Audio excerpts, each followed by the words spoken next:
వీక్షకులందరికీ ప్రభు పేరిట వందనాలండి. మరొక క్వశ్చన్తో ఈరోజు మీ ముందుకు వచ్చాం. మన ఎదుట బ్రదర్ డానియల్ ఇండియా గారు ఉన్నారు. మరి బైబిల్ గురించి బైబిలికల్గా మనకున్నటువంటి ఎన్నో అనుమానాలను, ప్రశ్నలను, వాటికి సమాధానం ఇవ్వడానికి ఆయన సిద్ధంగా ఉన్నారు. ఈరోజు సమాజంలో ఉన్నటువంటి ఒక మూఢనమ్మకం అనొచ్చు, లేదంటే ఒక బిగ్ క్వశ్చన్, అది దాని గురించి అడగాలనుకుంటున్నాను. బ్రదర్ వందనాలండి. మరణించిన వారు దయ్యాల రూపంలో వచ్చి చాలామంది పల్లెటూరులో కానివ్వండి, లేదా మరికొంతమంది కుటుంబాల్లో కానివ్వండి, మా దగ్గర వాళ్ళు చనిపోయారు, ఆ చనిపోయినటువంటి వ్యక్తి యొక్క ఆత్మ మరలా వాళ్ళ కుటుంబస్తుల మీదకు వచ్చి వారిని పట్టినట్లుగా చాలామంది మాట్లాడుతూ ఉంటారు. అంటే సింపుల్గా చెప్పాలంటే మరణించిన వారు మరలా వచ్చారు అని అంటారు. వాళ్ళ కోరికలు తీరలేదని, లేదా వాళ్ళకేవో ఇంకా చేయాల్సినవి జరగాల్సినవి ఉన్నాయని, ఇలా నేను కూడా కళ్ళతో చాలామందిని చూశాను నేను. సో ఈ క్వశ్చన్ కూడా చాలామందికి ఈరోజు కూడా క్రైస్తవులు చాలామంది నమ్ముతున్నారు. ఓకే, సో ఇదేంటంటారు? అసలు బైబిలికల్గా దీనికి ఏమైనా ఆన్సర్ ఉందా? ఏమనంటే మరికొంతమంది బోధకులు కూడా దీన్ని సమర్థిస్తున్నారు. కారణం ఏంటంటే యేసు కాలంలో కూడా దెయ్యాలు ఉన్నాయి కదా అంటున్నారు. దీనికి మీరు ఎలాంటి ఆన్సర్ ఇస్తారు? వండర్ఫుల్. ప్రతి ఒక్కరికి కూడా క్లియర్ అయిపోవాలి దీనికి. ఓకే ఓకే ఓకే దేవుని పరిశుద్ధ నామానికి, పరిశుద్ధ నామంలో మీ అందరికీ వందనాలు తెలియపరుస్తున్నాను. మంచి క్వశ్చన్ అడిగారు బ్రదర్ మీరు. అంటే చనిపోయిన వ్యక్తులు మళ్ళీ తిరిగి వచ్చి ఆత్మలుగా తమ బంధువులను, స్నేహితులను పట్టి నాకు కోడి కావాలి, చేప కావాలి, మాంసం కావాలని చెప్పి కోరికలు తీర్చుకోవడం మన పల్లెటూరులో చూస్తున్నాం మనం దాన్ని. నేను కూడా నా కళ్ళ ముందే కొత్తపేట అని ఉప్పాడ దగ్గర నుంచి వెళ్తుంటే మనకు తగులుతుంది. మూలపేట దాటిన తర్వాత తగులుతుంది అనమాట. 15 నెలల క్రితం నేను వాకింగ్ చేయడానికి వెళ్ళినప్పుడు అక్కడ కూడా ఒక దయ్యాన్ని మేము వెళ్ళగొట్టాం. వాళ్ళు ఏమన్నారంటే, మా పెద్దమ్మ చనిపోయింది, మా పెద్దమ్మ పట్టుకుంది ఇవిడిని అని చెప్పేసి, ఇవిడంటే చాలా ఇష్టం ఆవిడికి అని చెప్పి చేసుకుంటూ వచ్చింది. అసలు బైబిల్కు బిబ్లికల్గా దీనికి ఏమైనా ఆన్సర్ ఉందా అనేది ముందు మనం చూడాలి. ఏది మాట్లాడినా మన ఊహలు, మన తలంపులు, మన నమ్మకాలు ఇవన్నీ దేవుని వాక్యం నిలబడవు. దేవుని వాక్యం మనకు ఫైనల్ జడ్జిమెంట్, లాస్ట్ జడ్జిమెంట్ అంటే దేవుని వాక్యమే మనకి. అసలు చనిపోయిన వారు తిరిగి వచ్చే అవకాశం ఉందా ముందే చూడాలి మనం. చనిపోయిన వారు తిరిగి అవకాశం ఉందా అంటే యోబు గ్రంథములోకి రండి ఒక్కసారి. యోబు గ్రంథములో అద్భుతమైన ఆన్సర్ మనకు యోబు భక్తుడు ఇచ్చాడు మనకి. కీర్తనల మీరు వీక్షకులు కూడా మీ బైబిల్ తెరిసి ఒక్కసారి ఈ వచనాలు మీరు చూడాలి అని కోరుతున్నాను నేను. 9వ వచనం బ్రదర్, 7, 9. యోబు గ్రంథం 7వ అధ్యాయం 9వ వచనం. మేఘం విడిపోయి అదృశ్యమగునట్లు పాతాళములకు దిగిపోయిన వాడు మరి ఎన్నడూనూ రాడు. అయిపోయిందా? ఒక మాటలో ఆన్సర్ చాలు మనకి. ఒక్కసారి చనిపోయి పాతాళానికి వెళ్ళిపోయిన వాడు మరి ఎన్నడూ రాడు. ఓకే, రాడు అని అనుకుంటే కొత్త నిబంధన కాలంలో యేసుక్రీస్తు వారి కాలంలో కొంతమంది దయ్యాలుగా వచ్చారు, సేన అని, అనేక మంది పట్టిన వారని, ఇలా కొన్ని అన్నారు. మరి దానికి కూడా ఆన్సర్ ఇస్తాను. ముందు దీన్ని పరిశీలన చేద్దాం. అసలు ఇక్కడ వాక్యం ఏం చెప్తుంది చూద్దాం. ముందు చనిపోయిన వ్యక్తులు తిరిగి వచ్చే అవకాశం ఉందా మనం క్లారిఫై ఇస్తే, దయ్యాలు ఎవరో మనం తర్వాత క్లారిఫై చేస్తాను నేను. దయ్యాలు ఎవరో, ఆ పట్టుకున్న దయ్యాలు ఎక్కడి నుంచి వచ్చాయి అసలు ముందు దీనికి క్లారిఫై చేద్దాం మనం. ఇంకో క్వశ్చన్ కూడా వాక్యం ఏముంది? మేఘం విడిపోయి అదృశ్యమగినట్లు పాతలు దిగిపోయిన వారు ఎన్నడూ రాడు. చూడండి కదా 10వ వచనం. అతను ఎన్నడూ తన ఇంటికి రాడు, అతని స్థలము అతని మరలా ఎరగదు, మళ్ళా తన ఇంటికి రాడు. ఏ ఇంట్లో చచ్చిపోయాడు, ఏ ఏరియాలో చచ్చిపోయాడు, అక్కడికి మళ్ళీ రాడు. మా పిన్ని గుర్తొచ్చింది, మా అమ్మ ఉండిపోయింది, మళ్ళీ రాడు వాడు. బైబిల్ దానికి ఒప్పుకోదు మనకి. 10:20 కూడా చదవండి. యోబు గ్రంథం 10:20 చదువుదాం. నా దినములు కొంచెమే కదా, తిరిగి వెలుపలకు రాజాలని దేశమునకు. ఏ దేశం అంటది? తిరిగి వెలుపలకు రాజాల, తిరిగి వెలుపలకు రాజాల దేశం అది. ఒకసారి వెళ్ళామంటే ఫినిష్ అక్కడ. మళ్ళీ తిరిగి వచ్చే అవకాశం లేదు. మరి తిరిగి వచ్చే అవకాశం కూడా లేనే లేదు అక్కడ. ఇది ముందు మనం గుర్తించుకోవాల్సిన అతి ప్రాముఖ్యమైన మాట ఏంటంటే, ఒక వ్యక్తి చనిపోయి వెళ్ళిపోతే మరి ఎన్నడూ తిరిగి రాడు. అంటే దయ్యాల పేరిట ఇప్పుడు అనేక మందిని పట్టుకుని, నేను మీ పిన్నిని, మీ అమ్మని, మీ చెల్లిని, నువ్వండి నాకు జ్ఞాపకం వస్తున్నావు, నాకు మాంసం వండు, చేపలు వండు అని వస్తున్నవి చనిపోయిన తిరిగి వచ్చిన ఆత్మలు కావి. కానీ కాదు. ఇదొకటి మనకి క్లారిఫికేషన్ అయ్యింది. ఇప్పుడు రెండవది, దీని మీద ఇంకొక డౌట్ ఉందండి. చెప్పండి. ఇప్పుడు చనిపోయిన వారు రారని యోబు గ్రంథంలో 2 చోట్ల రాయబడినా మరి సమూయేలు గారు చనిపోయిన తర్వాత సౌలు గారు కోరితే కర్ణపిశాచము కలిగినటువంటి ఆమె సమూయేలుని ఎలా బయటికి రప్పించగలిగింది? Very good. ఆమెకి అంత కెపాసిటీ ఎక్కడి నుంచి వచ్చింది? ఆమెకంత కెపాసిటీ కాదు. అక్కడ ఒక విషయం ఏంటంటే, పాత నిబంధనలో దీన్ని మీకు చెప్పాలంటే చాలా పెద్ద పాఠం అవుతుంది, కానీ కొంచెం నేను షార్ట్గా చెప్తాను నేను మీకు అర్థం కావడానికి. పాత నిబంధన భక్తులు చనిపోయి ఉన్నది ఎక్కడ? భూమి కిందన పాతాళంలో. ఓకే, ఎందుకంటే ఏసు రక్తంతో వారు కడగబడలేదు, ఏసు రక్తం కొరకు వారు ఎదురు చూస్తున్నారు. ఎబ్రీ పత్రిక 9వ అధ్యాయం 14 వచనం, 13, 14 చదవండి ఒకసారి. ఎబ్రీ పత్రిక 9వ అధ్యాయం 14, 15 వచనాలు చదవండి. వీక్షకులు కూడా ఈ వచనాలను గమనించండి. నిత్యుడగు ఆత్మ ద్వారా తన్ను తాను దేవునికి నిర్దోషిగా అర్పించుకొనిన క్రీస్తు యొక్క రక్తము నిర్జీవ క్రియలను విడిచి జీవము గల దేవుని సేవించుటకు మీ మనస్సాక్షిని ఎంతో ఎక్కువగా శుద్ధి చేయాలి. ఈ హేతువు చేత మొదటి నిబంధన కాలంలో జరిగిన అపరాధముల నుండి విమోచన కాలంలో జరిగిన మొదటి నిబంధన కాలంలో జరిగిన అపరాధములు విమోచన కలగడానికి 2 పిలువబడిన వారు నిత్యమైన స్వాస్థ్యం పొందు నిమిత్తము కొత్త నిబంధనకు పాత నిబంధనకు మధ్యవర్తి అయి ఉన్నాడు. ఎవరు మధ్యవర్తి ఉన్నారు? యేసుక్రీస్తు. అంటే యేసుక్రీస్తు మధ్యవర్తి దేనికి? పాత నిబంధన కాలంలో జరిగిన అపరాధములను విమోచన రావాలి. ఎవరికి విమోచన? పాత భక్తులందరికీ విమోచన రావాలి. ఓకేనండి. అంటే వారి పాపం క్షమించబడలేదు, వారి రక్తం కడగబడలేదు, వాళ్ళ పాపం క్షమించబడలేదు. యేసు రక్తం సిందించేంత వరకు తప్ప వాళ్ళు అలాగే ఉండాలి. వాళ్ళు ఎక్కడున్నారు అంటే అబ్రహాము రొమ్ము అనబడిన ఆ స్థలంలో వారు ఉన్నారు. విశ్రాంతి స్థలం అని మనం పిలుస్తున్నాం మనం. సో వారు అక్కడ ఉన్నారు, వాళ్ళు వెయిట్ చేస్తున్నారు, వాళ్ళు క్రీస్తు గారు వెయిట్ చేస్తున్నారు. వాళ్ళు వారి యొద్దకి యేసు మరణించి తిరిగి వెళ్ళాడు 3 దినాల్లో, వారిని విమోచించాడు. అదొక పాఠం అవుతుంది మనకి సింపుల్గా.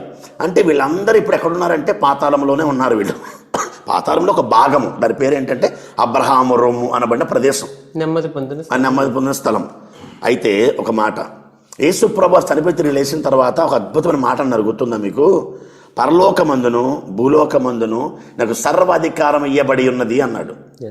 ఇయ్యబడి ఉన్నది అంటే అప్పుడు ఇయ్యబడి ఉంది ఆయనకి. అంటే ఇంతకుముందు మీరు ఎవరి వశంలో ఉంది అంటే దుష్టుని వశంలో ఉంది, సాతాను వశంలో ఉంది. ప్రకటన మీద మనకు మాట కనబడద్ది, పాతాళపు దూత వాటి మీద అధికారిగా ఉన్నాడనే మాట మనం చూస్తాం. అంటే పాతాళం ఎవరి వశంలో ఉంది? దురాత్మ వశంలో ఉంది, దయ్యాల వశంలో ఉంది. చనిపోయిన ప్రతి వ్యక్తి కూడా భూమి కింద ఉన్న ఆ పాతాళమైన ప్రదేశంలో వారు విశ్రాంతి పొందుతున్నారు. మరో చోట వారికి కనిపించే ప్రాంతంలో ధనవంతుడు కేకలు వేస్తున్నాడు. ఇద్దరు కనిపిస్తున్నారు, చూడగలుగుతున్నారు, కానీ అగాధం ఉంది. అక్కడి నుంచి ఇక్కడ రాలేక, ఇక్కడి నుంచి అక్కడికి వెళ్ళలేక. సో అసలు ఈ పాతాళం ఎక్కడుంది అనే దాని మీద మరలా మనం అసలు భూమి కింద పాతాళంలో ఎన్ని స్థలాలు ఉన్నాయనే దాన్ని ఒక సబ్జెక్ట్ చేద్దాం. మనం ముందు అర్థం చేసుకోవాలి ముందని. దీన్ని చాలామంది ఏం చేశారు? 3 లోకాలు ఉన్నాయి, పాతాళము, భూలోకము మరియు పరలోకం అని 3 లోకాలని చెప్పుకుంటూ వచ్చారు. అది శుద్ధన్నర తప్పున్నర తప్పది. సరే, దాని గురించి తర్వాత ఆలోచిద్దాం. ముందు సమూయేలు గారు పిలిచినట్టు చెప్తున్నాను.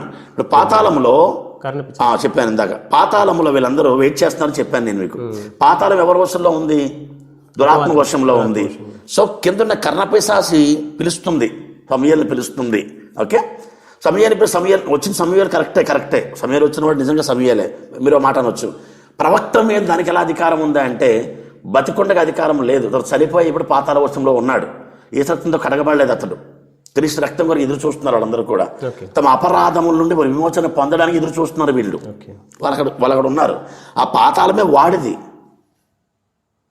పాతాళపు దోతది. సో పైకి రప్పిస్తాడు, కింద పంపిస్తాడు కూడా వాడు. కానీ వాళ్ళని ఏం చేయలేడు, టచ్ చేయడానికి వాడికి హక్కు లేదు. అయితే యేసు మరణించిన తరువాత ఇప్పుడు ఎవడు పాతాళం నుంచి పైకి రావడానికి అవకాశం లేదు ఇప్పుడు. ఎందుకు అంటే ఈ పాతాళము కానీ భూలోకము కానీ పరలోకము కానీ తాళపవి యేసు చేతికి వచ్చింది ఇప్పుడు.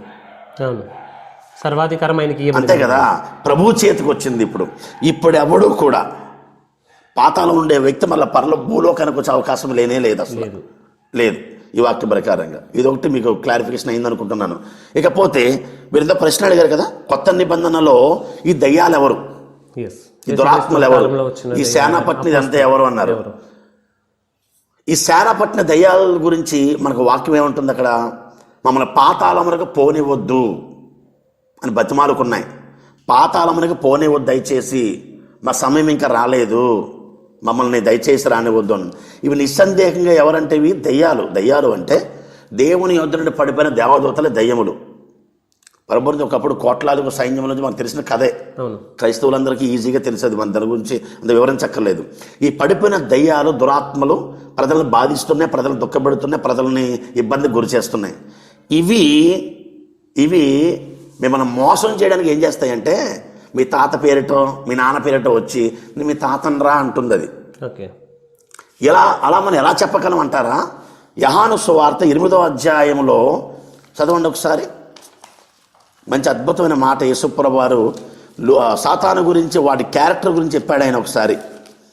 వాడు అబద్ధికుడు, అబద్ధానికి జనకుడు అన్నాడు. చూడండి ఒకసారి 8వ అధ్యాయము తీసారా?